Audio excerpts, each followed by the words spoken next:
you very much for coming. So you are participating in the CLIA course. CLIA means Italian American Culture and Literature course. And I'm very happy and very proud to tell you that this is the first and the only existing one, the only existing course of its type in Italy. The University of Calabria, specifically the Department of Humanities, promoted the institutionalization of this course, and for this we've been called a pioneer university. So the course is, I was telling you before, right before, is attached to a Fulbright lectureship, which is already in itself something very prestigious. And the lectureship is financed by the Foundation Italian Diaspora Studies based in Pittsburgh and directed by Sam Patty, who is connected with us today. Thank you very much, Sam, for coming. Mm-hmm. And unfortunately, right now, the lectureship is suspended, of course, because of the pandemic, but it will restart again at the end of this nightmare. The CLIA course is one of the activities of the Center of Research we have at UNICO, that's called Italian Diaspora Studies Center. And the center organizes several different types of activities, both on research and on didactics and on seminar, different organizations. Like, for example, we have organized last year in 2019, a writing seminar. It was the first edition of this, the last for 2. It was, it offered a series of workshops.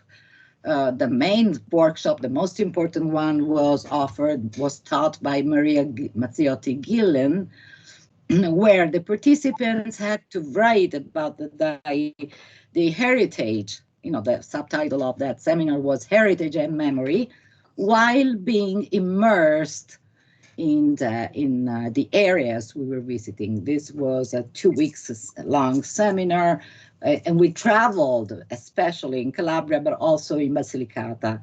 So we promote an idea of first of all, our interest is to study, of course, the history of the diaspora, but with a strong accent on the history and the culture of the south of Italy, especially Calabria, because we are based in Calabria, but not only Calabria, of course. And we would like to promote cultural exchanges among people who have Italian heritage, people who are writers like you, artists, involved in this field, and us, because we believe the diaspora is a complex phenomena that regards equally you, people who are either immigrants or descendants of immigrants, and us in Italy. So this is our philosophy. So we thank you very much for being with us today. And I ask Stephen Sacco to briefly introduce Adriana, and then we start the conversation with her. Thank you, Steve. Well, Adriana, you've been a major topic in the 2 CLIA classes that I've been involved in. It was my grandparents' wish and dream that I come back as a professor to teach in Calabria that they left in 1914 and 1920. Wow. I promised my cousin Pam from Chicago, because she introduced me to your work, I promised to mention her name to you, and she said that she has read every single novel that you've written. But let me tell you about... Please thank her. I will. I'm going to be calling her right afterwards, because she wanted to be here, but kind of complications. So let me tell you about the CLIA course from my perspective. First of all, Margherita is my boss, but also my mentor. And she has been generous enough to allow me to come in this semester to focus on storytelling. So I have a lot of background as an ethnographer, because I'm not really an Italian American studies. I'm a second language acquisition researcher. So I do ethnography of everything from storytellers in Cameroon, French West Africa, to Mexican rice mill workers in Northern California, and looking at issues there. So my job is to help mentor the students in the writing process because their final paper will be basically the story of the diaspora of their families.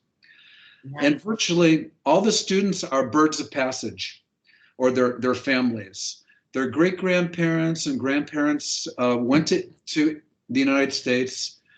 They made their fortune, so to speak, in parentheses, and then they came back in order to make a better life for their children in their families in Calabria. So we have a lot of stories, the Italian-American experience, but now we're going to be hearing from them.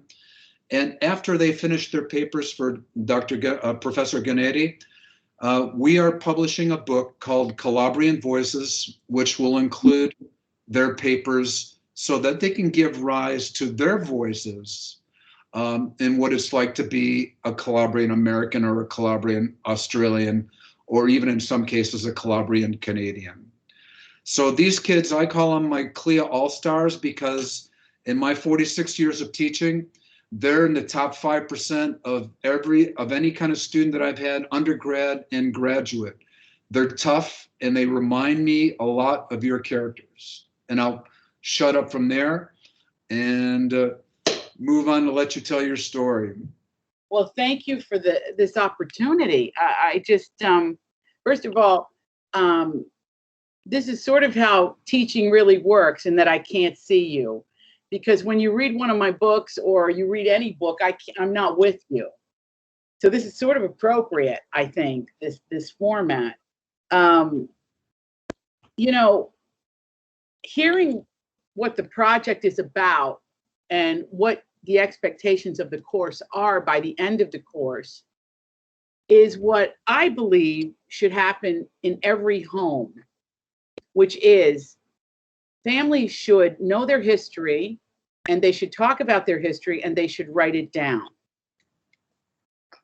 Now, Calabria, which I have visited, it's a very interesting thing.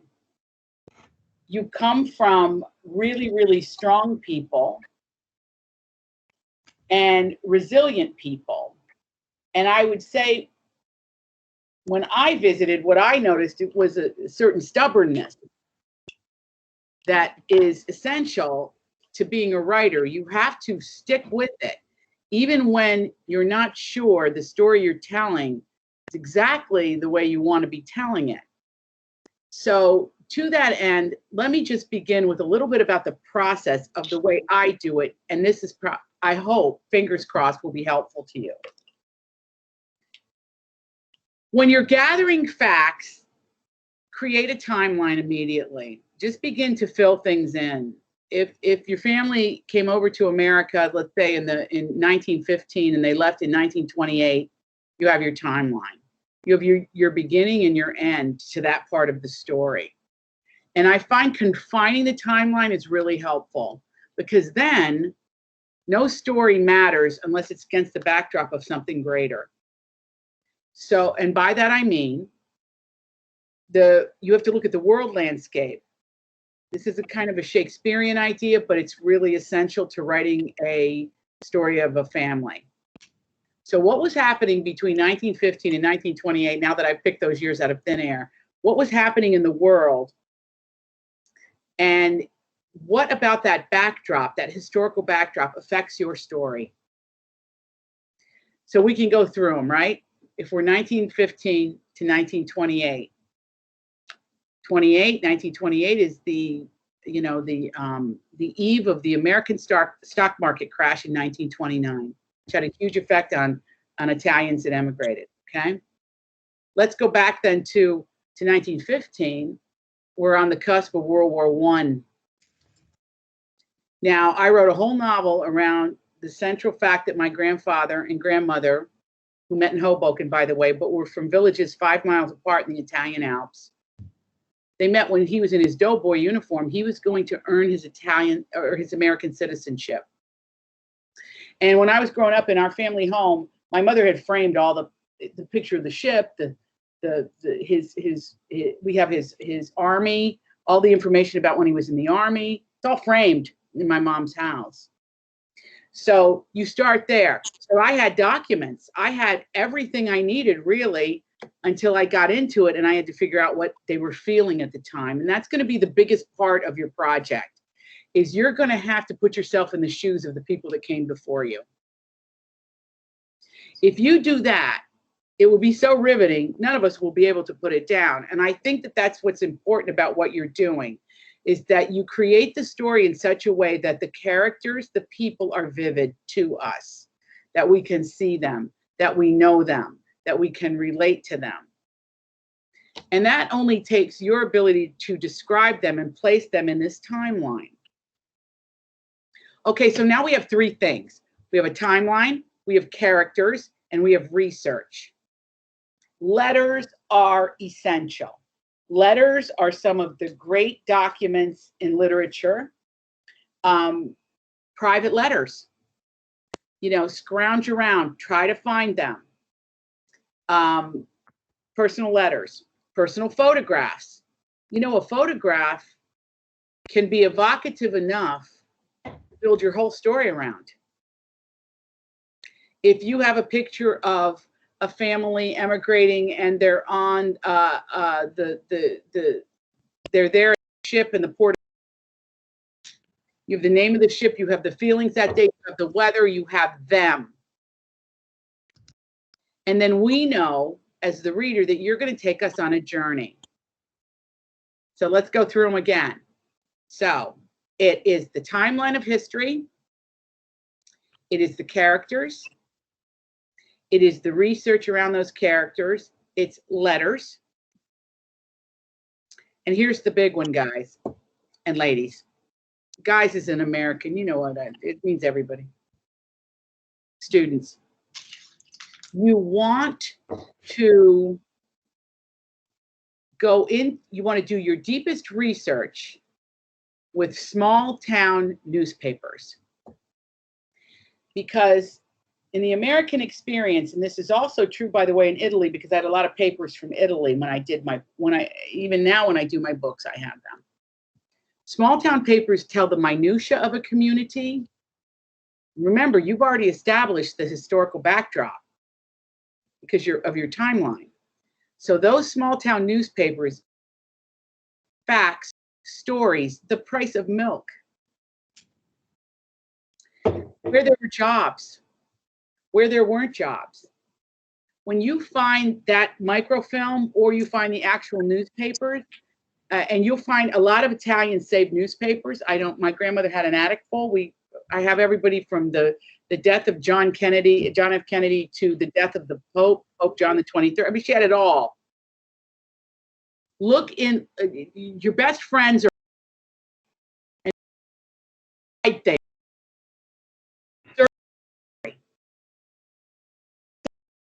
Your essential documents, right? You've done it. You've collected them. That could take you a little time, no problem. Then let's get into it with your family. Let's figure out.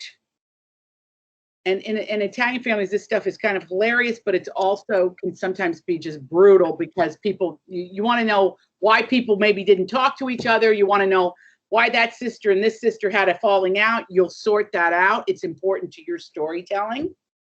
Or if it was one big happy family, why they were.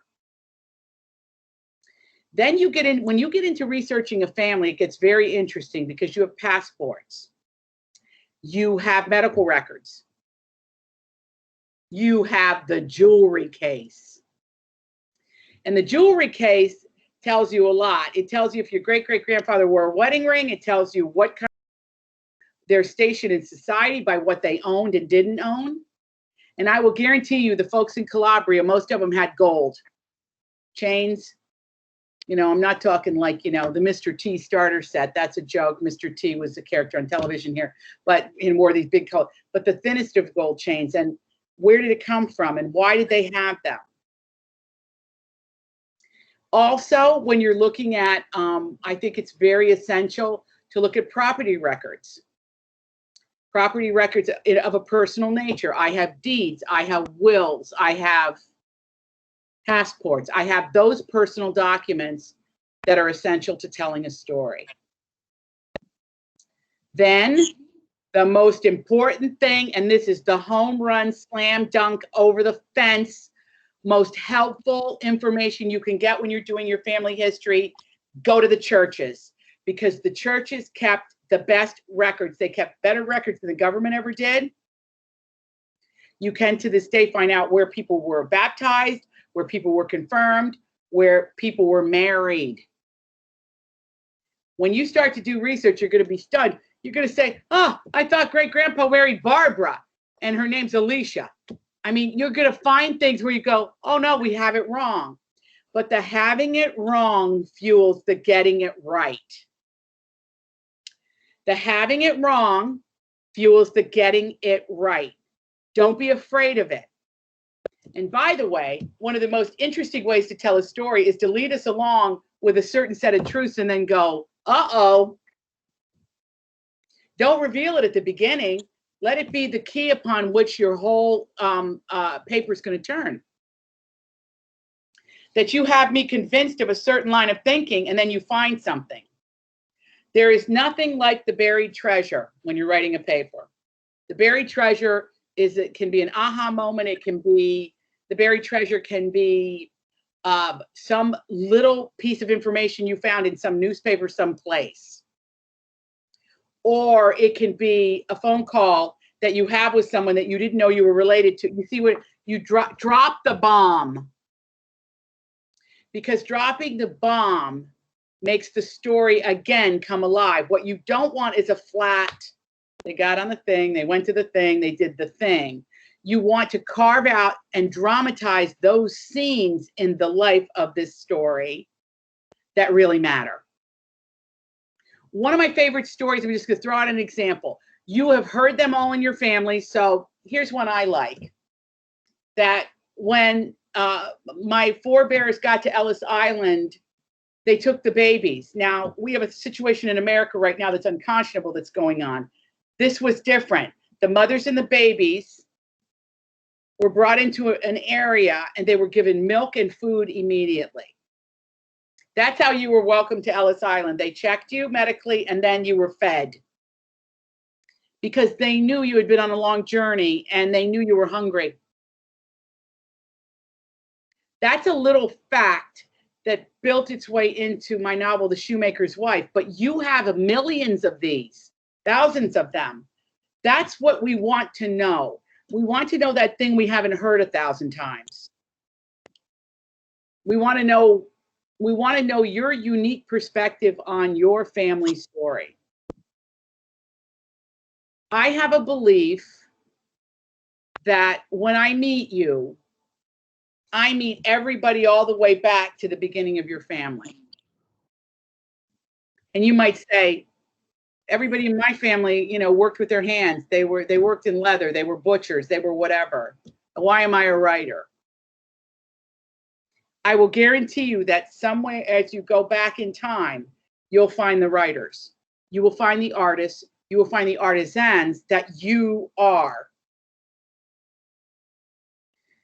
The Italian-American experience is interesting because we don't like to write our stories down. You're going to say, but a lot of Italian-American, of course we do. But our families don't like it. They don't like their business in the street. You're going to have to overcome things as you write. You're going to have to be very bold and brave and say, no, I'm going to tell this thing.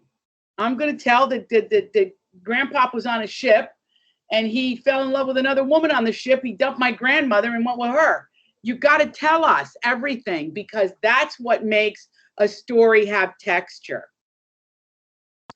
Texture is all the stuff that makes you want to hold on to the story, that makes you want to embrace it, that helps you see it.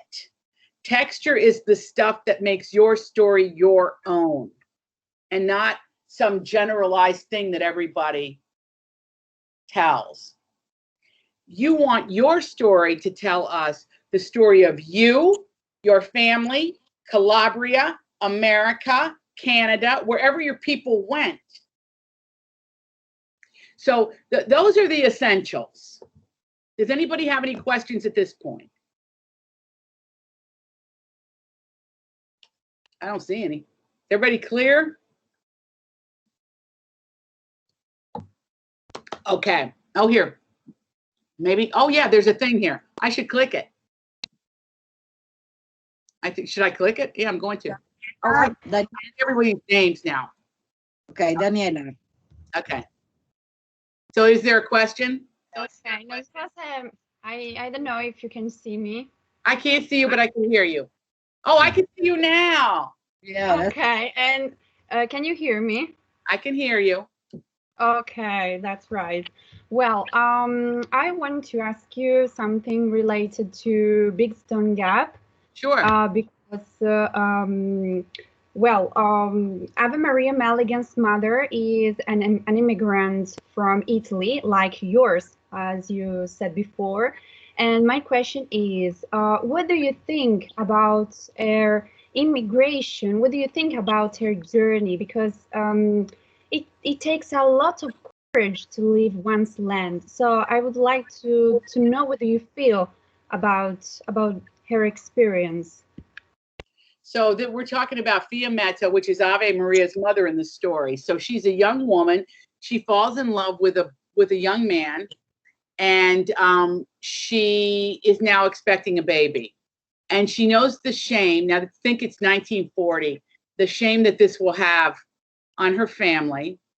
And she devises a way to go to America because she heard she thinks, I'll go there, I'll start over again with my baby.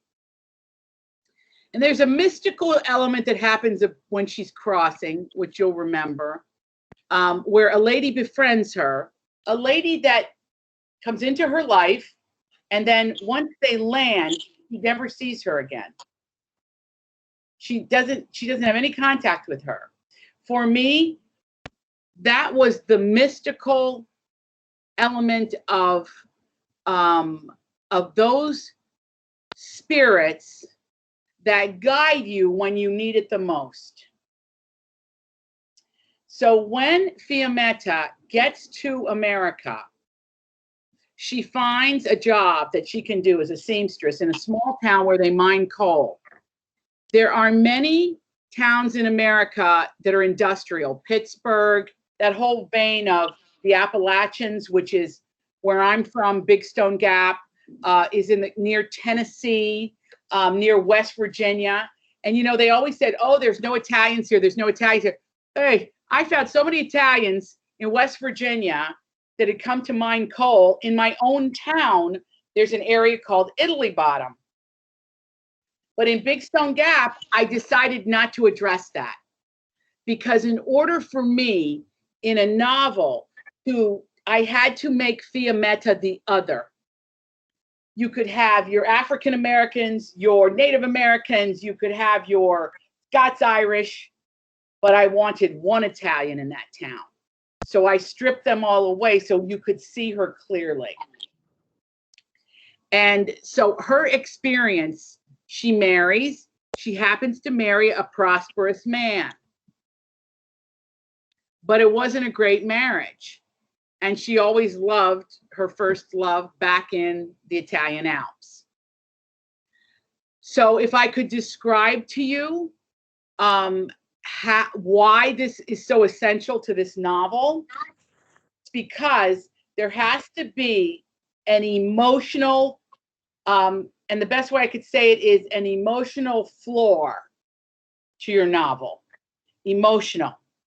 And my emotion was shame. Because Ave Maria herself found emotionally, she closed off to certain situations because the shame that was really placed upon her was never healed. So the exploration of 4 novels is how she breaks out of that. So when you write your book, you decide what is this? What am I really writing about? And so this plays into everybody writing their papers too, because every family has an essential runway, an essential floor from which they grow and prosper. So Think about what that is in your family and in the story you're telling. Is it, and it could be many things. Mine was shame. Could it be greed? Could it be that people are prosperous and ignore the family and just make money because they don't ever want to be poor again? Do they come to America with the idea of going to save the money and go home, which many people did, which means home to Italy, which is the stories of a lot of you are exploring, which is fascinating to me because I wondered about it as a child. Why are we still here? We should be over there with our people. See where I'm going here? So you figure out for you, Daniela, what that thing is, and I tell you, your story will take off it'll boom. Does that make sense? Yes. Thank you so much. Thank you for reading it. Thrilled. Thank you, Daniela. Jessica. Great question. Now we have Jessica. Jessica. You say it. Can you see me? Not yet, Jessica. I'm sure I will. Okay, never mind. I will ask you my question. No, don't worry. You'll Jessica. Bella. Hi. Okay. So I would like two beautiful ladies in a row. Yes, dear. Okay. So I would like to go back to the writing process and ask you something about your personal experience, because I have seen many other interviews and you said that you are a dramatist and that novels are just a happy accident. So you also said that it's easier for you to adapt stories for actors.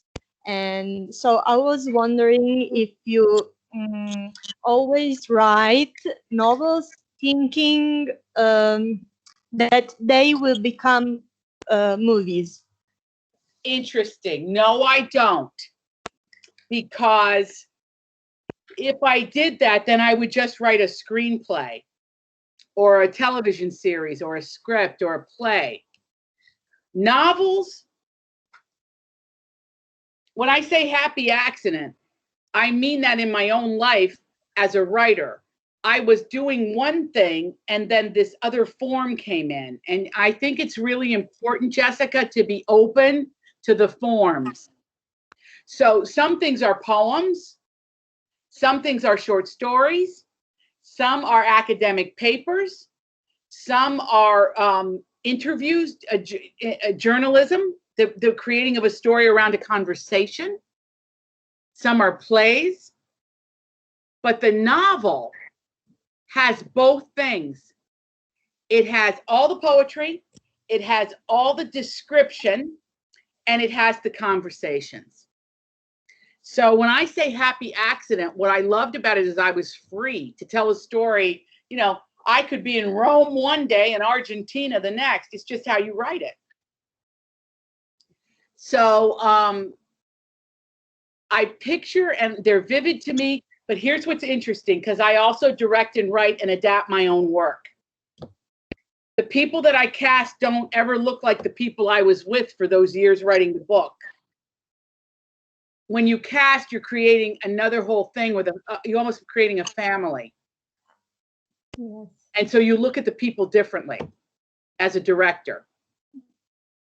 And then other things weigh in, like who's available. I got this one, but not that one. So, so I look at each thing like what it is.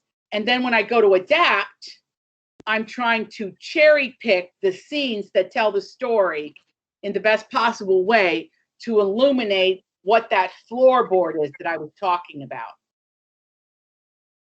And if you saw the Big Stone Gap movie, you know what I did.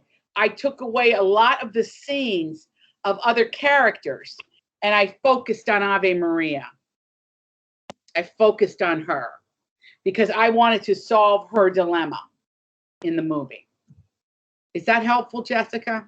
Yes, yes. It's like you're taking bits and pieces from different situations, and Right. then you create the work you love to do. Exactly. So what I want to say to you is, I have stacks like this on my desk at all times of these things, right? They're full because every time I get an idea, I write it down. Well, that one's broken. So, but anyway, and I put it all in there, and you know, sometimes I put them in the ring binder ones so that nothing gets lost. You will find that your subconscious loses no material. It's in there. But you want to access it as you lay out your timeline. Yes, thank you. Thank you. Oh, these are two great questions, Margherita. Oh, yes, I'm happy. They're good. Okay, so now Marielle. Marielle? Yes. Yeah. Do you see me? Or We will in a just second, speak. Mariella. I'll Yes. just speak and eventually you see me. Hello, Mariella. Another beauty. You're all so gorgeous. Thank you, you as well. So Thank you. we were talking, you were talking about the shame that Fiammetta had when she left Italy. And this shame was so strong that, as we read in the book, in Big Stone Gap book, it was so strong that she never revealed the real story. It wasn't just the husband who didn't manifest the real Italian identity. But even when they had the possibility to leave, they settled everything, she and her daughter, and then she panicked and she didn't want to come back. And Right. this shame was so strong that even Ave Maria throughout the book reveals that when she was a child, she sometimes felt out of place, or she felt something in her mother's eyes that was sadness. So this was a deep, heartfelt emotion that was the most important feature about how they were feeling their distance from Italy. So I want to ask you a personal question. Sure. So how did you experience your distance from Italy? We know that in your books you always put the Italian element, and that is so important to you. So how did you really feel that, emotionally speaking, too? Well, I hope I don't cry. First of all, in Big Stone Gap, I took a really hard stand, Mariella, and I said, for this character, the shame was bigger than the love. I'll say that again. It's really plain. For this character, the shame was bigger than the love. So the motivation, talking about Fiammetta here. So her motivation as a character, you know, you learn about Fiammetta after she dies. You learn little things because of the way that her daughter is reacting in the world. So what Ave Maria has to decide without saying it, and it's my job to dramatize it, which means to make it come alive in the world through the human traits. She had to decide that love was going to be bigger than shame. And by the end of the Big Stone Gap novel, she chooses love. And she also goes back to Italy to find what happened, to find out what happened, and how would she feel there. So if I'm going to speak personally,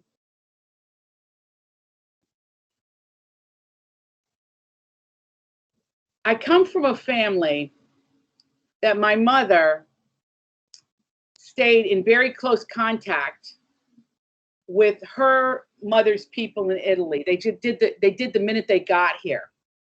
And because my grandmother, like the character in The Shoemaker's Wife that couldn't travel, because she got so sick, it became, they would come here. And then we began to go there. So my cousins were the first people that called me the other night after the election, my Italian cousins. We stay close. Now that's my mom's side. On my father's side, we were supposed to have a gathering a little bit outside of Venice. I'm 1/4 Venetian. My grandmother Perrine, Perin. I was going to meet all them, and then we had the pandemic and couldn't come. And then the name Trigiani is from a little town between Roman Naples called Rosetto Valfatore. It's on a mountain near Foggia. That helps everybody place it. So I have this northern Italian being the Venetian and the Italian Alps, Scilpario, Bergamo, Vilminore up there, and then Rosetto Valfatore. Rosetto Valfatore basically emptied out and came to America at the turn of the last century, around 19. I think they just came over, like 1899, and they built their own town. And I made a movie about that, a documentary that we're recutting, which I will share with you soon, which is fascinating because in the 1950s and 60s, they studied the town because no one was dying of heart attacks. And they didn't understand it. And they thought, oh, it's their Italian genes. It's what they're eating. It's the olive oil. But it turned out to be their emotional closeness. Now, this is really important for everybody that's listening today to hear, is that it never is the thing that it appears to be in the world. It's always the emotions. Always. Emotions, we think of them as ephemeral things, kind of like, oh, they come and they go, but no, they last. And they often sustain us. I mean, you would have to admit, right, Mariella, that love sustains you. Why else get up in the morning? You get up because you love. So keep that in mind when you're writing. So for me personally, it's like I have a mission. And part of my mission is to get every person that's born to write their life story down.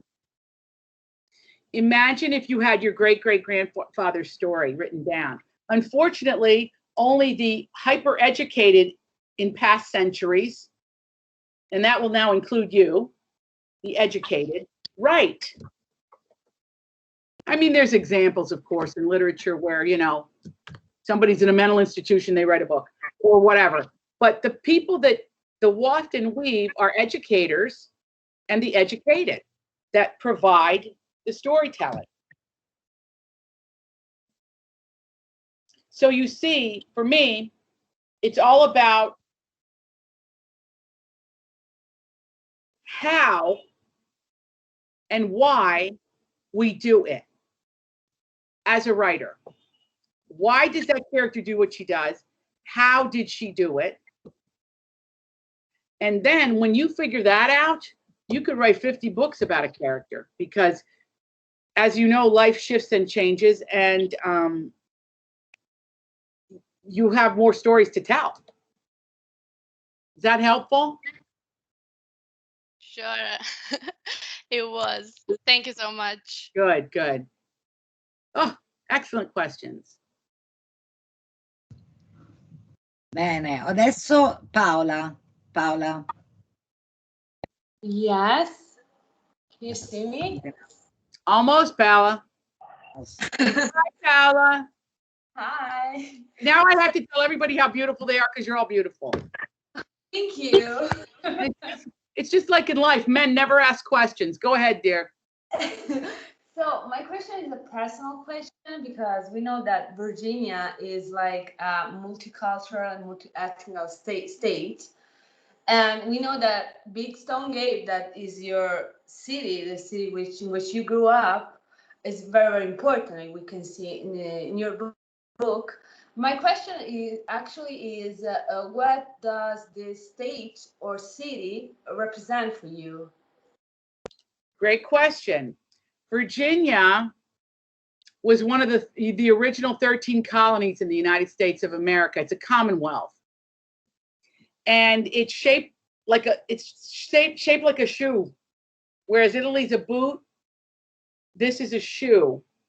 And you have everything in Virginia in terms of geography. You have the mountains, which are the Appalachian Blue Ridge Mountains. Then you have what they call the Piedmont, which means foot of the mountains, which is these vast, gorgeous farm fields that leads to the eastern coast, which is the sea, the Atlantic Ocean. I mean, it's truly a beautiful state. What does it mean to me? When I was growing up there in the 1970s and 80s, it was not as diverse as it is now. because now we have, because of the military bases on the shore, we have a big immigrant population from all over the world.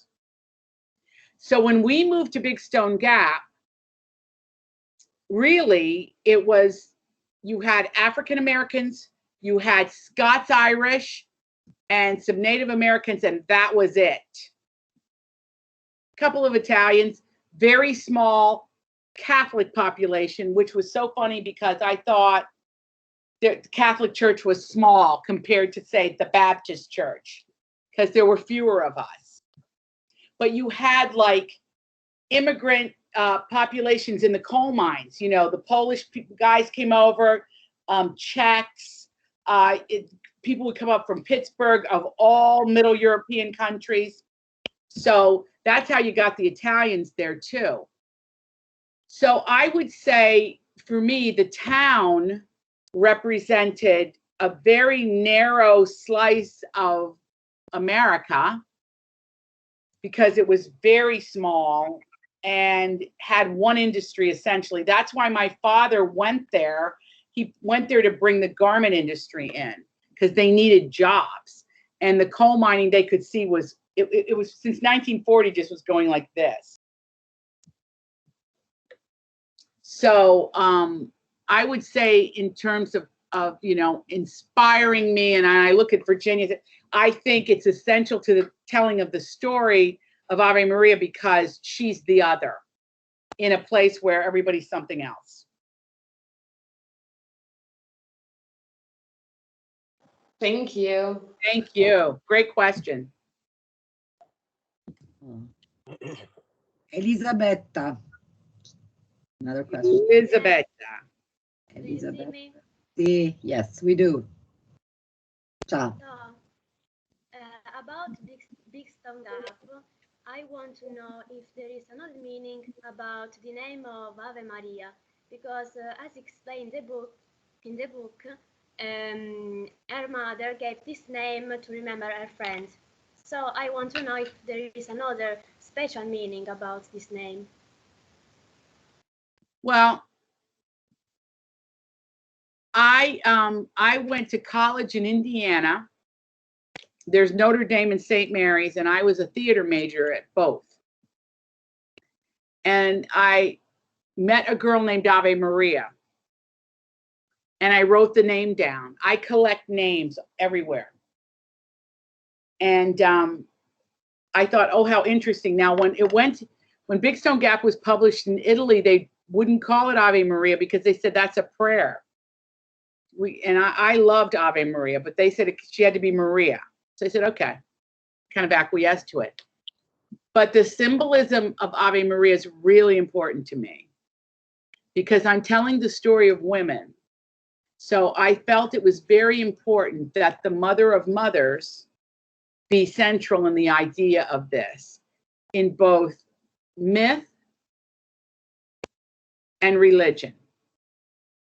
I wanted that entity, that maternal icon to be very close to the story of these ordinary small town people. So that's why I chose the name. I felt it was illustrative of the idea of the great-grandmother, the grandmother, the mother, the daughter, the child, the baby, and on we go as women. So that's why I chose it. Okay, thank you. You're so welcome, Elisabetta. We have Daniela now again. Daniela? Go ahead. Okay, here I am again. We're talking about how to be a writer, and well, I want to ask you, when you did first realize you wanted to be a writer? Well, I was like maybe 10 or 11 years old. I realized that books were, I didn't think I didn't know what I was going to write. I just knew that it would involve writing.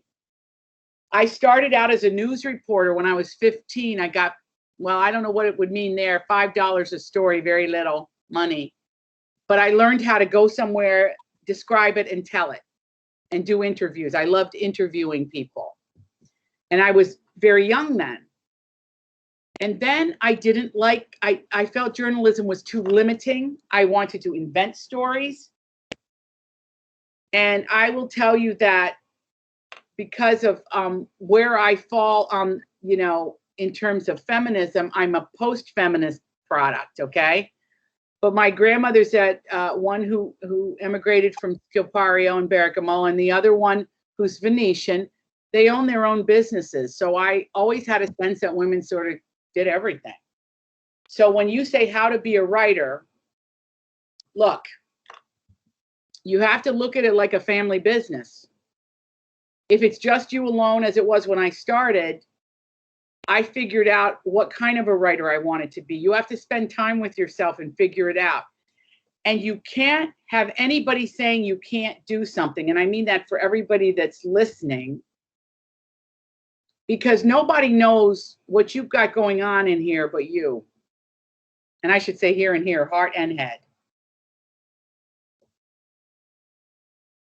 In the Italian tradition, women are excluded from publishing and they're excluded from being writers. And my cousins tell me I would not have the career I had I grown up in Italy.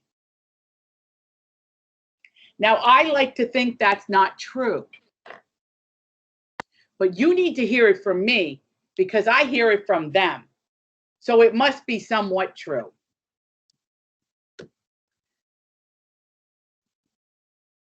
You have to believe in what you're doing to such a degree that no one can deter you from your path. The fact that you're taking this class tells me everything about you. It means you're serious about this storytelling and you're serious about figuring it out, which means you have all the power to become a writer professionally. It has to do with your own values and determination. Because believe me, I meet writers that are brilliant and I meet writers that are not. It's just like every profession. And I'm sure, you know, your professors will back me up on this. There's a whole swath of levels of talent. But what you possess that no one else has is you. And I want to know, Daniela, everything about you when you write. Hopefully, when you read my books and say you never met me, you would know me. You would know the things that I care about, or the things that fascinate me, or the things I think are essential to share. So you see, to be a writer to me is a communicator, a storyteller, a doctor, a mother, a father, a plumber, an electrician, a showman, an actor, and it goes on. You have to pour all of it into your work so that your work is indisputably representative of what's happening inside of you.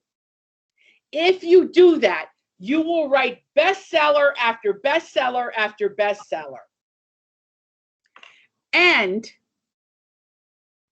you'll be better than the formula people. There are formula writers who write the same book over and over again. This book, she's Pamela. This book, she's Suzette, but it's the same story. That's also an effective career. But I'm saying to people that want to explore and deepen and get better and get better and get better and dig, you essentially need you. You essentially need to face it. Look, I do a Facebook Live show. I have every major author on and new writers. I have everybody on there. one of the biggest writers in America. It was what I call a scratch and sniff. It was a nothing. It was like this, thin. There was no there, because this particular person, I won't say it's a man or a woman, figured out a way to do a commercial thing and make a lot of money doing this commercial thing. No problem, because look, you could wear Ferragamos or you could buy cheap rubber shoes. They're still shoes. So just like in writing is just like every other career, there are levels of excellence. And there's also snobism, like you can't believe. But with all that said, there's only one you. You have to have personal courage, or be like I was, which I would say was stupid. I didn't realize how hard it would be. Maybe if I knew, I wouldn't have done it. But I did it. And I'm here to tell you that you can do it. You can do it. You can make it happen. Thank you so much. The world You're is so gentle. good. It's good. The world is hungry for your story. All you have to do is be faithful to it and to the values you have. Man, woman, it doesn't matter. It doesn't matter. What matters is that story. Daniela. I will take care of your advices. Thank you so much. Good. Yes. Now we have you, Anna, and then Lucia. You. Hi. Hello. Hi. First of all, thank you for your suggestions. I want to ask you a question.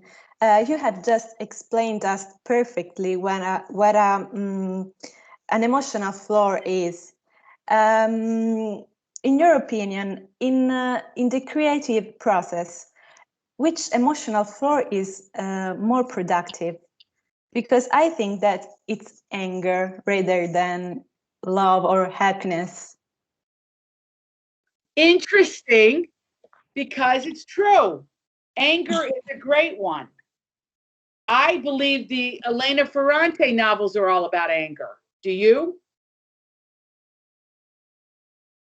What means? Can you repeat? Elena Ferrante novels that are very popular. I think they're fueled by anger. Yeah. Yes. I agree. Do you agree? Good. Yes. As long as my professor agrees, I'm good. Okay. Because I agree with you too. I think anger is very dramatic. So anger leads to wonderful, vivid characters and scenes because there is conflict. Right. Anger equals conflict because two people want either the same thing. Okay, the characters want the same thing and they're fighting. Okay, let me make it simple. A man, and one woman. Both men want the woman. They're angry at each other, trying to impress her. Your story is she wants neither of them. That's a use of anger, okay? That's an excellent floor for the novel, which is nobody gets what they really want. That's a wonderful, wonderful story to tell. That at the end, nobody got anything, but they're all angry. See, the floor determines your storytelling. Now, let's say your floor is greed.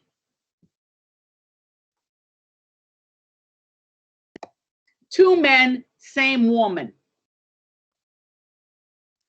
Both competing with each other because she said, I want a rich man. but she is richer than both of them put together because she's going to inherit her family fortune, but she doesn't know it. See? Now, you can, and by the way, it's not just one thing.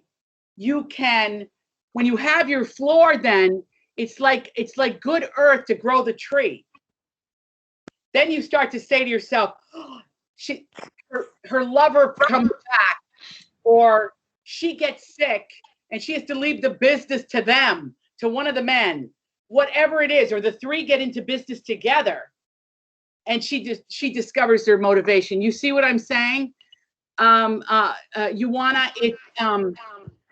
story specificity defines the floor. You pick it. Now, I'm going to tell you this too. If it's anger, that's evidently, and you choose it, that's an emotion that makes you feel motivated and alive. See, my weakness is love. Love is the thing I want to write about all the time. And some people don't want to read about that. And some people think that's, you know, if you went by Hollywood standards, it's one scene in a story. Because there's other things happening. But you choose. And only you know who you are and what you're trying to say. Okay, thank you so much. You're so welcome. That's another great question. Ioana, that was great. Lucia.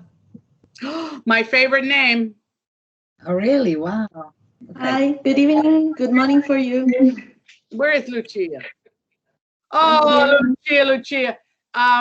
Because it's my grandmother's name and my daughter's name. Ah, okay.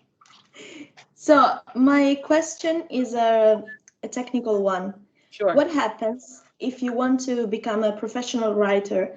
Like you need to find someone who helps you, an agency or something like that? Right. Well, okay.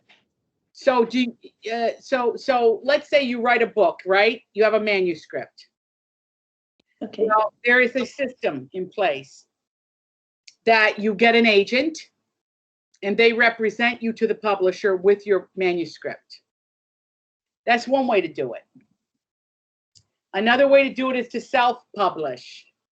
Last year in the United States of America, 1.8 million books were self-published. Now, clearly not everybody's going to read those books, but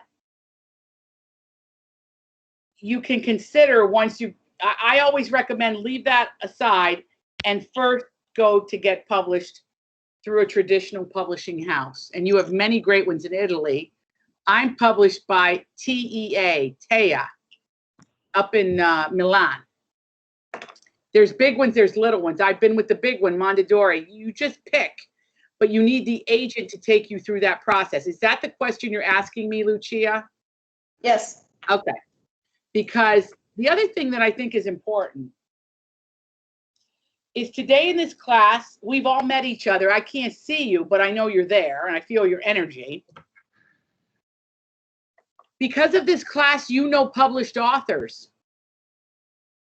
Ask the professor for my email and write me a letter and say, I need your help. You'll be surprised how many people will help you. And I'm just offering to help everybody in this class. You just write to me and I'll help you. Thank you so much. That's how it works. I want you to have my job.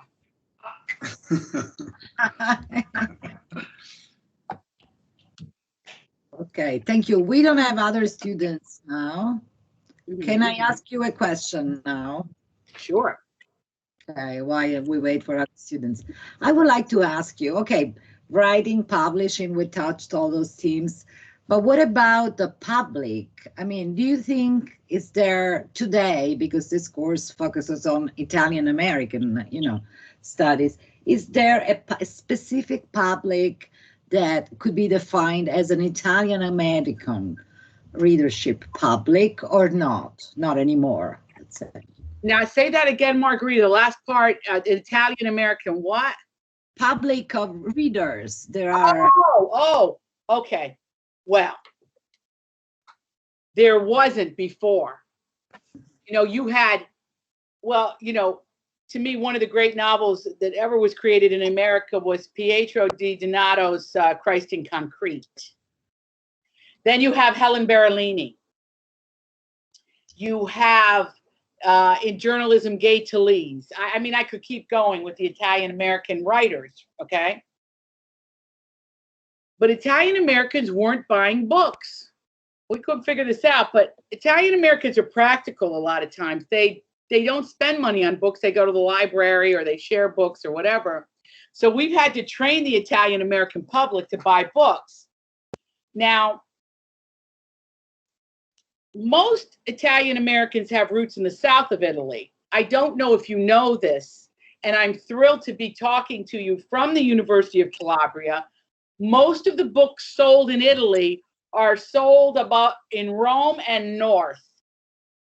Because I wanted to sell my books, I wanted to get a truck and go to the beaches in the south.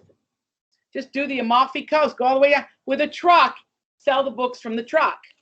And they said, no one will buy the books. And I said, why? They don't. So I said, interesting. Okay, well, why not? So it's in the home. It's a habit. If there's a reader in the home, now my mother was a librarian, so I really got the books. And both my parents were college educated. That was a big deal because they cared about reading. So it starts with a let's care about reading.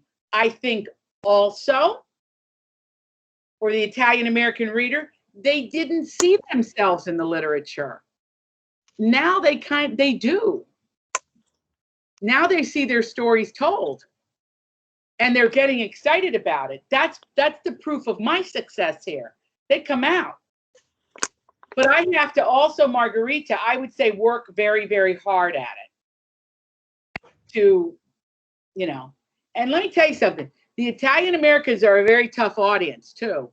I had one lady write to me maybe, I don't know, 5 or 6 books ago and said, you know what? You have the platform, you could do better. And of course, the writer always thinks he or she can do better, but her words stuck with me. So the Italian-American reader feels very confident in telling you what they feel. Now, Steve will tell you, the Professor Steve will tell you, like Fred Gardafe writes extensively about all the menu of Italian-American writers and reviews the books. There's also at Loyola Chicago, Dominic Candeloro and that whole department. So I have learned from my own book adventures and my own book tours, there are very healthy intellectual Italian-American communities there. Right. But those are not the typical readers of your books only. I mean, this is what I'm asking. Oh, do I have a lot of Italian-American readers? Right. Yes. Yes, yes, yes. I would say yes. Mm-hmm. Mm-hmm. Okay. I would like to tell you, if I may add something, Adriana, just to let you know that we have very good publishers in the south of Italy too. For example, we have the Rubettino, is from Calabria. Okay. We also have a book series that is called Italian Diaspora Studies Series. So, I mean, this is not 100% true that people in the South don't buy books. I mean, I don't mean that in any way except this is what the publishers tell me. No. So I said, what can we do in the South? Now, the intellectual studies, no question. You have that in the south of Italy, the universities, you have the books, you have the publisher. But what I'm saying is we've got to get the people in the south of Italy to read books. We got to get them picking them off the shelves to read to make it a habit. Right. And in the United States, I have learned that where there are beaches, there are readers. Okay. So we, the author, and we, the publishers, have to make the effort. So I said to my Italian publisher, well, you can't just sell here. We gotta sell in the South. We gotta figure this out. Because some of my books, as you know, I have a whole series with Capri. I take you everywhere that, you know, certainly to Rosetta Valfatore, all different towns in the South. So it stands to reason we just have to educate. When I go to bookstores in the South, I look, you know. But when we're talking about, you know, people need to see themselves in it. It doesn't mean the books weren't written. It means that the business side of it hasn't done their job. They have to get it in the hands of readers. Okay. Steve, sorry. Adriana, can I interrupt for a second? Sure. There is a huge crowd out there because my cousin Pam never went to college, and she's the one to introduce the professor, you know, in quotations, to your work. See? Okay, interesting. All right, so I'm educated too on this. I want to figure out how to change the perception, because I'm not saying that I believe it's true, but we have to, sometimes you have to show the industry what the truth is. They don't know it. Mm-hmm. Jessica? Yes, so since we're talking about your public, I also know that you have written some young adult novels, and in which you actually introduce modern technology. And since you were influenced by your teachers and librarians, I would like to ask you what's your idea about this relationship between technology and books, and how it does affect your way of writing. Well, if you notice, I write in the past a lot. I like the past.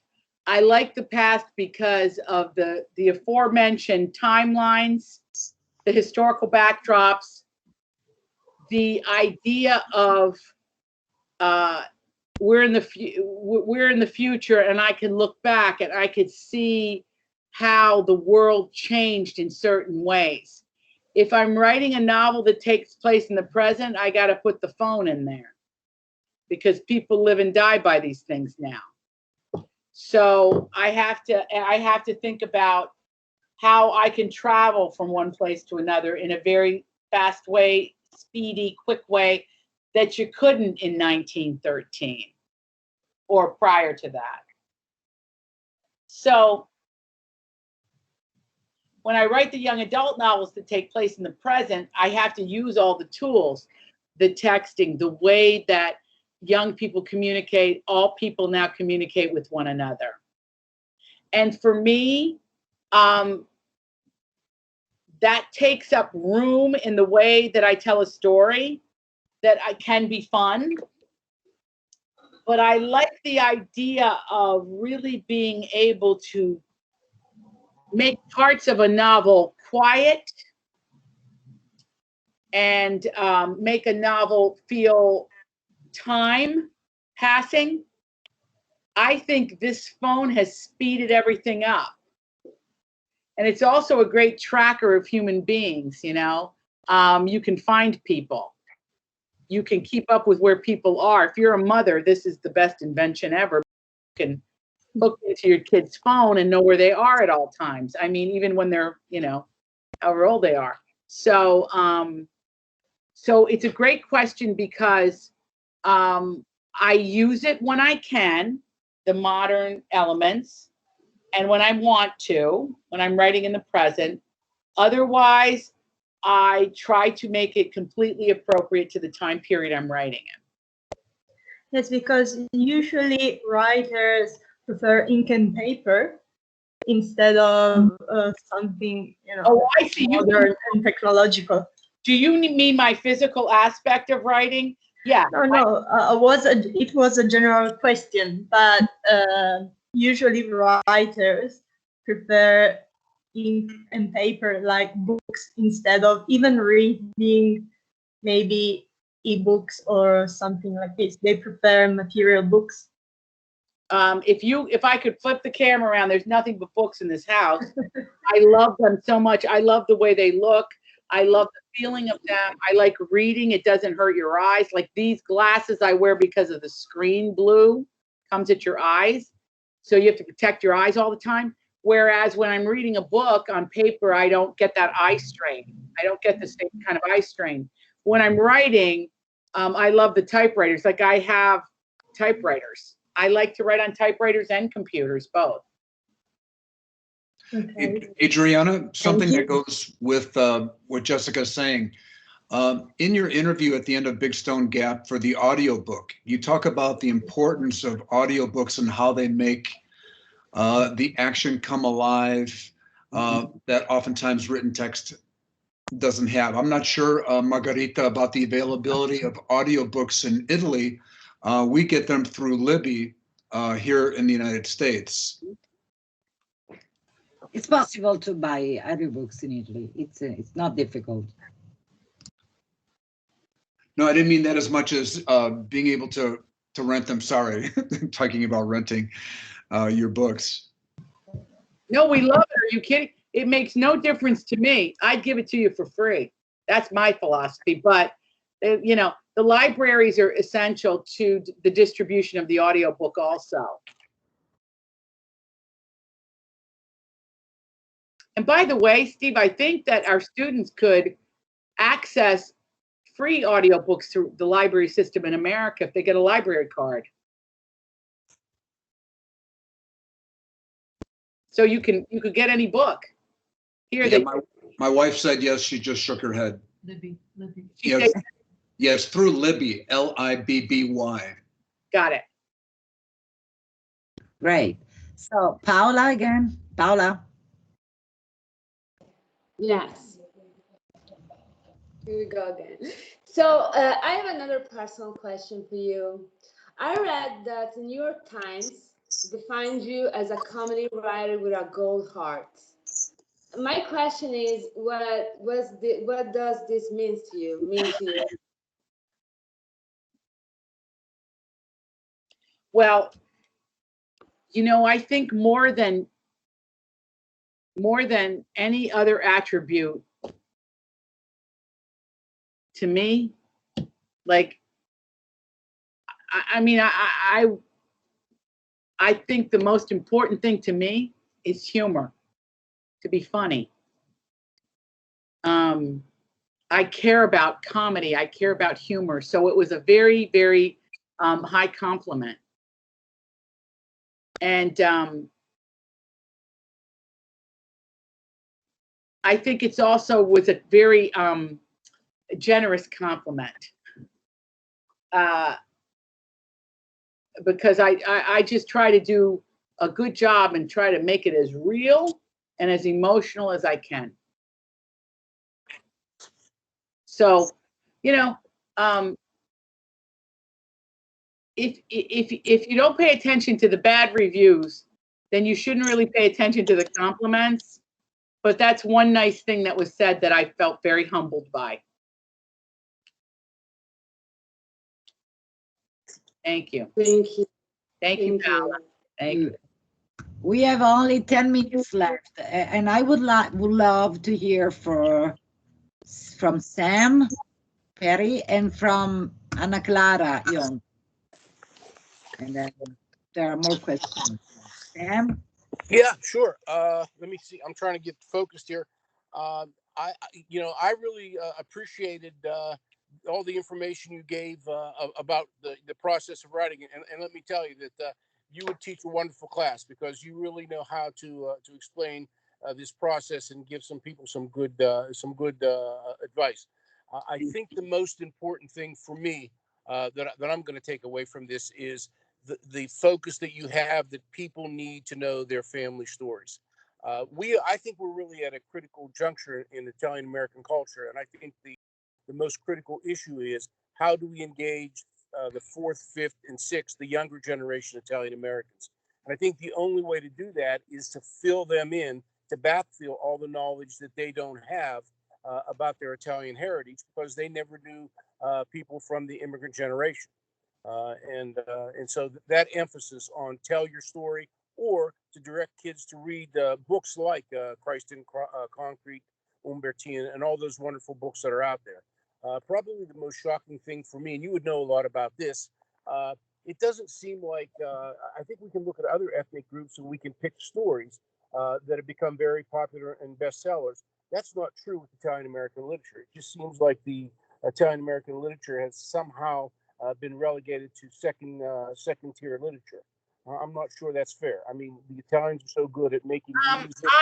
Sam, I don't know if I agree with you. I think that the defining novel of one of the defining of the top 10 novels of the last century was The Godfather by Mario Puzo. Yeah, I mean, if you're avoiding the mob stories are they're, that's an essential novel that people really, really love. And I think, and was quite popular and sold, hundreds of millions of copies. So even the sequel that they did in the 90s, and I'm only disagreeing with you in this way, that, Orson Welles, the great writer-director, he was interviewed in the late 1980s. He wasn't well at that point, but he still was sharp as a tack. And he said something about Italians, because he had shot a lot of movies in Italy and loved the Italians and loved Italian Americans. And he said, he was having a conversation with somebody, and he said, don't worry, the Italian Americans are going to be like everybody else. It will just fade away. It'll just fade. Their connection to the homeland will fade.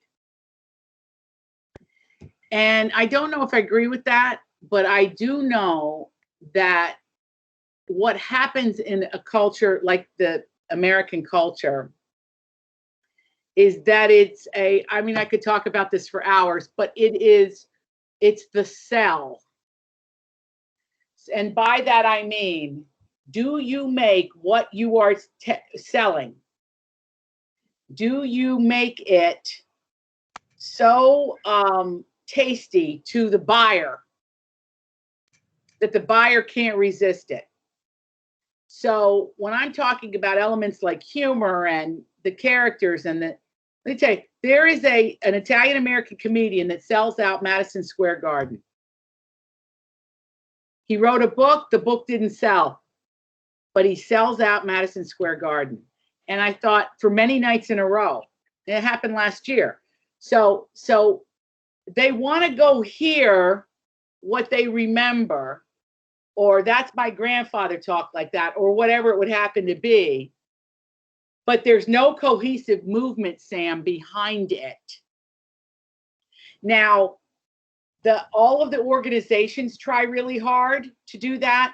And certainly the Anthony Tamburini's group, the Tamburi, I get his name wrong all the time, that Fred Gardefay works with. It's just slipped my mind what it's called. They're going to hate me for that. But anyway, there's those groups that kind of safeguard it.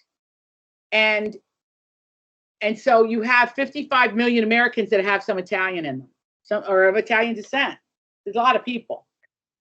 But it's getting them to come together to decide that this Italian American culture is worth saving and is worth writing about and is worth talking about. And I think, when I look at it a certain way, I think they're doing a pretty good job. I think they're doing really well. But I also think that we can do better. Particularly when you look now at American culture and look at the Italian Americans at the top of it. I mean, every day we talk about Dr. Fauci. Every day we talk about Governor Cuomo. I mean, there's a lot of Italian Americans that we celebrate daily who are connected to their Italian roots in a very deep way. Does that help? Did that help? When you mention those people, I think that's why we have to get away from only The Godfather is the book that can represent us. I mean, there are people like John Fonte and the people that you mentioned that just take a different direction towards. Sure, John Fonte, Helen Berolini, Pietro Di Donato. I put all of the when you're talking about novels, though, you're talking about the stories that this class is focused on, you know. Mm-hmm. And there's not enough of us. There should be more. Yeah. By the way, I feel a great responsibility. Like my books have to sell, or it ruins it for everybody else. And I don't want to ruin it. I want more people writing books about our experiences. I agree. And you know, and I'm sure Margherita and Steve will back us up on this too, is there's also the academic avenues. I just mentioned Loyola Chicago, certainly at NYU. Here we have the University of Calabria. We've got Italian studies around the country that's very potent and doing a great job. So this is why I would like Anna Clara Ionta. She's a guest in this class. She's from Loyola University. Anna Clara. Coming. Okay. Yes. Thank you, Margherita. I'm back. And thank you, Adriana. This is not the first time I listen to you. Is always a pleasure. I do teach at Loyola University, so of course I know when you mentioned, thank you for mentioning Loyola, because we do have an Italian American Studies program with Carla Simonini, big supporter and promoter, I would say, was Dominic Candeloro, etc. Allora, Adriana, my question to you is this: if we want to go back, you said that you like to talk to write about past. I agree, because this is a typical feature of Italians. History and story is very important to us. But I also want to look forward. And if I use the similes of the tree, the roots, we always mention roots. A tree also has new branches and every year new leaves. So what do you think? What can be done to look forward for the culture of the Italian Americans all over the world, not only the United States? Of course, we know better the United States situation. This is one of my concerns, actually, looking forward to the Italian American culture in the United States. Okay. Well, you'll be thrilled to hear that my novel that will come out next year, probably 2022, takes place in Italy, and it's a modern Italian family, because I spend a lot of time there. I see my cousins, and I heard a great story when I shot a movie in Scotland that relates to Italy, and I wanted to bring all that together, and I wanted to do women in a family. I want to do a family business, so I did all of that. Because I think you're 100% correct that we have to look forward. And in order to look forward, you have to place the present. So it has taken me maybe this long to get to this point. Usually in my novels, the American and different parts of Italy in every novel. In this one, it will be the reverse. There will be European countries that we go to. Obviously, Scotland is a big one in it. France is big, and the UK. But at one point in the novel, the character comes to America. But it's the flip of how I normally did it, because I felt it was time to really define in all in the aspects that I have observed the modern Italian family. So let's see if it's any good, Anna Clara. All right, thank you. This is a great idea, but indeed, during my previous meeting with the students, we talked about how indeed also is important that Italians get to know Italian American culture and the stories of Italian Americans, because Margherita is doing a great job. It's the only course about this in Italy.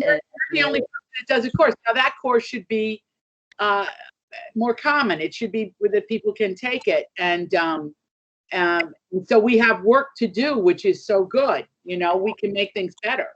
On the other hand, Adriana, I'm sure it happens to you all the time, talking to young Italian Americans, okay? All the associations complain, oh, we don't see the young ones anymore, please. So there is a huge gap now, talking about a gap, yes. And also, how can books have young Italian Americans realize their origins? Because sometimes, even in my classes, when I ask them, where is your family from? They say, gee, I don't know. I have to ask. And that hurts me. It really hurts me. Yeah. So they some of our families, we, you know, and I say this always because I'm married a man who's American of Scottish descent. They're from Scotland. They don't know where they're from in Scotland. They don't have any idea. But Ana Clara, that is a function of how long you've been here. My grandparents got here in 1913. That's only 100 years ago. But when somebody got here 275 years ago, they don't know anything. But as the generations roll out, it becomes it's faint. It's faint. The history becomes more faint.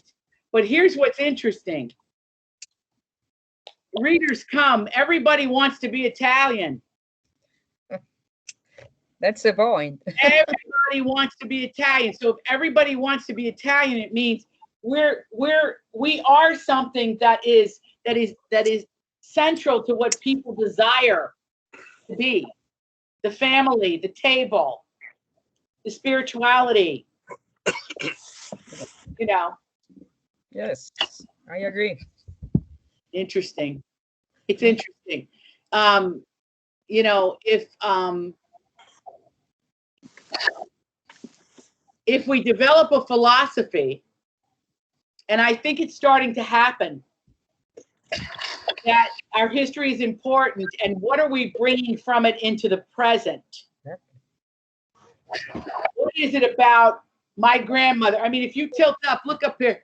That's the sign from my grandmother's factory. Yeah.